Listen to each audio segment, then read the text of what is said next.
पुस्तक गर्भ के संस्कार फलीभूत। इसका विमोचन आज हो रहा है, लेकिन इसका जो बीज था वो शायद बहुत पहले पल्लवित और पुष्पित हो चुका था। इस पुस्तक में के पहले मैं शिव जी के बारे में कहना चाहती हूँ कि ये जितने सुंदर शब्दों से गद्य लिखती हैं, उतने ही मनोयोग से ये पद्य गद्यात्मक पद्य लिखती हैं कि पद्यात्मक गद्य लिखती हैं, ये थोड़ा सा समझना बहुत एक दूसरे में जो एक दूसरे के पूरक है। इस प्रकार पंक्तियां लिखते लिखते कुछ इनको गद्य के शब्द याद आते हैं, गद्य लिखते लिखते कुछ पंक्तियां में अपने आप ही मन में हो जाती है, लिख लेती हैं। इसके पहले भी इनकी 2 किताबें 3 किताबें तो अगीरा की वर्णमाला है और हृदय मैंने हाइट में लिखी है। और इसके देखिए बेबी देखिए सबसे पहली पुस्तक थी। जब ये मेरे पास आई तो मैंने इनको उसी के लिए प्रेरित किया कि तुमको लिखना है, और इन्होंने फिर डे केयर चलाती थी और वो किताब भी बहुत ही समाज के लिए हुई है।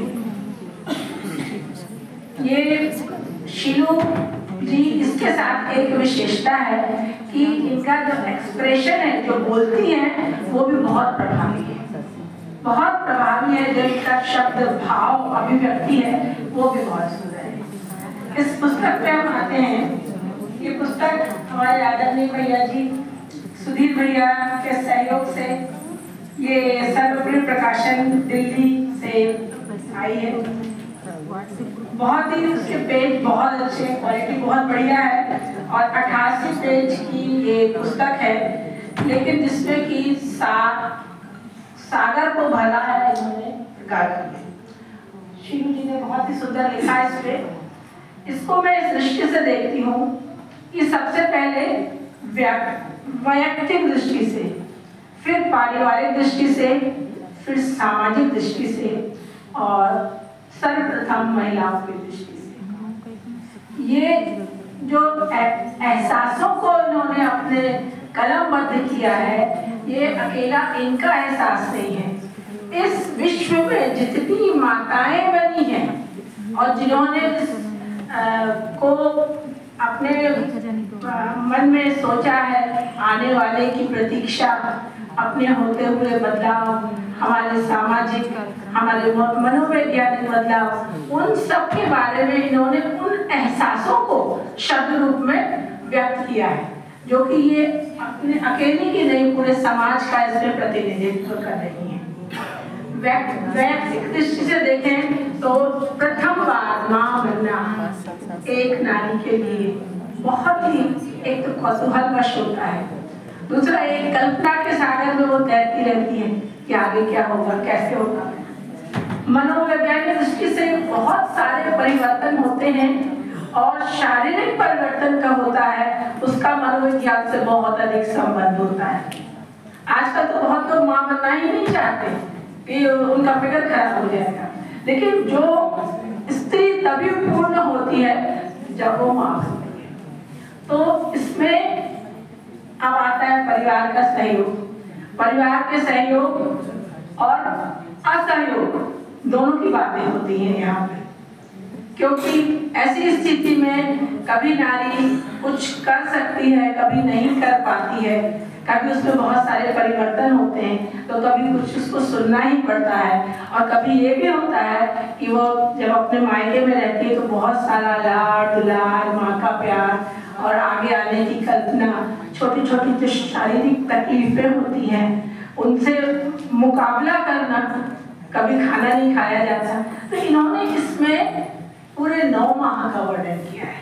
प्रथम माह में, द्वितीय माह में, तृतीय माह में, एक स्टेप वाइज कैसा कैसा महसूस होता है। अब यहाँ पे जो ये है गर्भ के संस्कार फलीभूत, तो हमारे जो परंपरा है और संस्कार है, भारतीय संस्कार, उसमें कहा गया है कि गर्भ के समय पे जैसा नारी सोचती है, जैसा उसका वातावरण होता है, जैसे उसके विचार होते हैं, जो वो अन्न ग्रहण करती है, वो सब उसके जो उसमें है बच्चे में आ जाते हैं। इसीलिए इन्होंने इस चीज को बहुत अधिक महत्व दिया है कि उस समय ईश्वर का भजन करें, मन में अच्छे विचार लाएं, जिससे कि वो विचार संतान में भी फलीभूत हुए। तो इस प्रकार इन्होंने इसमें हर माह का वर्णन किया है। सामाजिक दृष्टि से भी नारी को इस समय बहुत कुछ सहना पड़ता है और अपने मन में जो उथल पुथल चलती रहती है उसका भी उनको मुकाबला करना पड़ता है। इन्होंने इसमें बीच में बड़ी सुंदर सुंदर छोटी छोटी कविताएं लिखी हैं हर उसमें कुछ मैं आपको सुनाना चाहती हूँ। और जो प्रथम माह ही सबसे ज्यादा जब आता है एक कली इन्होंने लिखा है, लेकिन पता नहीं था उस समय कला है कि कली है। फूट पड़ा मेरे भीतर उमड़ता ज्वार भाटा, मैं रोटी सुबकती रही और अतीत की बुद्धियों को बिखरी कलियों को समेटने का प्रयास किया। एक बार डाल से जुदा हुई कलियों का पुनः खिल पाना तो असंभव न था। ये भी बहुत बड़ी विडंबना है। ये बहुत सी नारियों के साथ आता है कि कलियां खिलने के पहले ही मुरझा जाती हैं, और वैसी स्थिति का सामना शिवू जी ने भी किया है और उसके बाद ये कली खिली है। तो ये एहसास भी बहुत ही दर्द देने वाला है। मैं झूम उठी अंधेरे में प्रकाश की ये किरणें बहुत खुशी दे रही थी। एक नया अध्याय फिर से शुरू हो रहा था। इस नई खुशी और मुस्कुराहट का कोई मूल, अब देखिए मैं गद्दे पढ़ रही हूँ, आपको समझ में नहीं आ रहा होगा, कभी गद्दे पढ़े कभी पद्य पढ़ रही हूँ। इस नई खुशी और मुस्कुराहट का कोई मोल नहीं था। दुनिया के हर रिश्ते से ये आने वाला रिश्ता अनमोल भी था। ये कविता है। तो इस प्रकार उन्होंने छोटी छोटी कविताओं को से इसको सजाया है और इनके गर्भ में स्थित संस्कार का ही आज परिणाम है कि बिटिया हमारी जो लाखों नहीं करोड़ों में एक है और ऐसे काम करती जो आजकल के बच्चे जो युवा तो अपन सोच ही नहीं सकते हैं। वृद्धाश्रम चलाना है, पशु पक्षियों को दाना देना है, उनके लिए पता नहीं कि 10-12 किलो कितनी रोटियां रोज बनती है। मैंने देखा दुनिया जी की रोटियां मिलते हैं, मैंने देखा है और पूरा परिवार लगा रहता है उसमें। तो ये पूरे सबके संस्कार हैं जो आज ये बिटिया है। तो मेरा सभी से ये निवेदन है, बहुत सारा पैनल है, संक्षेप में कहती हूँ मैं कि इसको आप बहुत ध्यान से पढ़ें और जो बातें अच्छी लगे वो नोट करें और अपने साथियों को पहुंचाएं। ये बहुत ज़्यादा जरूरी है।